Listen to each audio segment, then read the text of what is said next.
Guerre nucléaire, la fin du monde tel que nous le connaissons. Une guerre nucléaire régionale pourrait entraîner une famine massive à l'échelle mondiale en raison de ses répercussions sur l'environnement. Même une petite guerre nucléaire entre l'Inde et le Pakistan, au cours de laquelle chaque pays ferait exploser 50 bombes atomiques de la taille de celle d'Hiroshima, soit seulement environ 0,03% de l'arsenal nucléaire mondial, dans des zones urbaines, pourrait produire tellement de fumée que les températures chuteraient considérablement, ce qui raccourcirait la période de végétation dans le monde entier et mettrait en péril l'approvisionnement alimentaire mondial. En outre, cela entraînerait une destruction massive de la couche d'ozone, ce qui permettrait à davantage de rayons ultraviolets d'atteindre la surface de la Terre. Des études récentes prévoient que la production agricole dans certaines régions des États-Unis et de la Chine diminuerait d'environ 20% pendant 4 ans et de 10% pendant une décennie. Imaginez une matinée tout à fait ordinaire. Les enfants vont à l'école. Les agriculteurs travaillent dans leurs champs. Les gens boivent leur café et planifient leur journée. Et puis, une lumière. Plus brillante que 1000 soleils. En quelques secondes, des quartiers entiers s'évaporent. Des ondes de choc détruisent les bâtiments.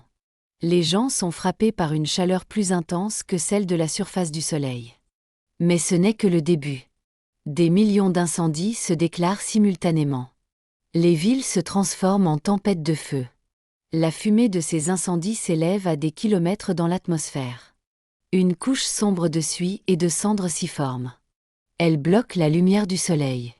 Des études scientifiques montrent qu'une guerre nucléaire régionale suffirait à produire suffisamment de fumée pour modifier le climat mondial. La Terre commence à se refroidir. Pas un peu, mais de manière drastique. Les températures baissent dans le monde entier.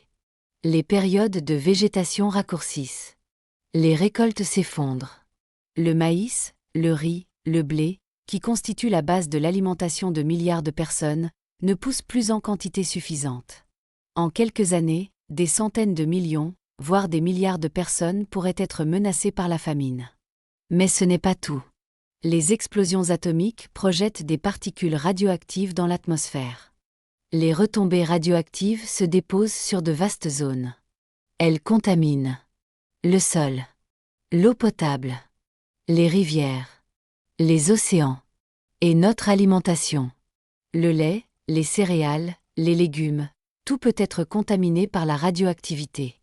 Les substances radioactives telles que le césium-137 ou le strontium-90 restent dans l'environnement pendant des décennies.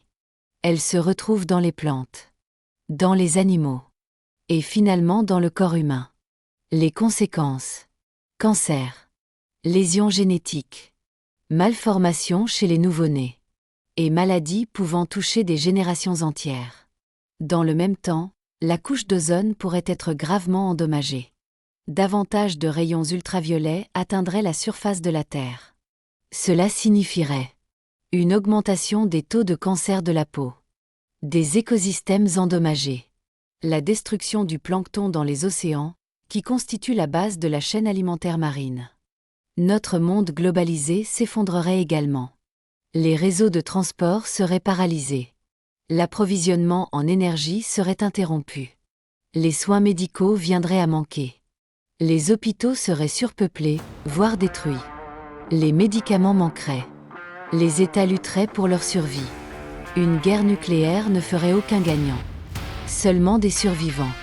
Et un monde méconnaissable. C'est pourquoi les scientifiques mettent en garde depuis des décennies. Les armes nucléaires ne sont pas seulement des instruments militaires. Elles constituent une menace pour toute vie sur Terre. Pour les humains, pour les animaux, pour les plantes, pour l'avenir de nos enfants. Nous vivons sur une seule planète. Notre atmosphère ne connaît pas de frontières. Nos océans ne connaissent pas de nations. Ce qui se passe quelque part nous concerne tous. Préserver la paix signifie donc plus que la politique. Cela signifie assurer la survie commune de la famille humaine. L'avenir n'est pas prédéterminé, mais il dépend de nos décisions. Aujourd'hui, et chacun peut y contribuer. Informons-nous là où ces sujets sont réellement abordés. Informons les autres de ce qui est passé sous silence. Faisons comprendre aux responsables politiques que nous ne voulons pas cela. Parlons avec d'autres pays et reconnaissons que ce ne sont pas les citoyens, mais les puissants qui veulent cette guerre. Une guerre nucléaire serait un suicide mondial. Une telle chose ne peut arriver que par désespoir. Et certains sont désespérés. Aidons-les à retrouver le droit chemin. Il y a aussi des vainqueurs de guerre qui alimentent le conflit. S'il n'y a pas de résistance, ils pensent que personne n'y est opposé. C'est le moment d'être héroïque et sincère. Si nous n'arrêtons pas les désespérés, nous devrons vivre avec les conséquences. Si nous le faisons, nous pouvons atteindre un avenir merveilleux en tant que communauté mondiale.